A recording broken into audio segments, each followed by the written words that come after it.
பார்க்க விடுறோம். பார்ட் 2 3ல இருந்து 5க்குள்ள ஏதாச்சும் நம்பர் டக்குன்னு சொல்லுங்க. 2 4 நீங்க 5 நீங்க 3. இப்போ எனக்காக நீ நம்பர் சொல்லு. 3ல இருந்து 5க்குள்ள 3. அந்த நம்பர் வந்து அதுக்கு அப்பதான் அடிக்கணும். அத்தனை சான்ஸ் தான். டிஸ்குவாலிஃபை. நம்பர் செலக்ட் பண்ண நம்பர் 3. இப்போ 3க்கு அப்ப 3 சான்ஸ் அடிக்கணும். Start. First chance, second chance, disqualify. First chance, second chance. 4 cup அடிக்கணும்.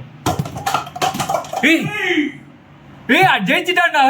4க்கு செகண்ட் சான்ஸ். இப்போ பார்த்தீங்கன்னா செகண்ட் சான்ஸ்ல வந்து 4 கப் அடிச்சிருக்காரு. இன்னொருக்கு 3 சான்ஸ் இருக்கு. 1 கப் அடிக்கணும். ஓ, இந்த கேமோட வின்னர் கமலேஷ். சப்ஸ்கிரைப் பண்ணிட்டு போங்க.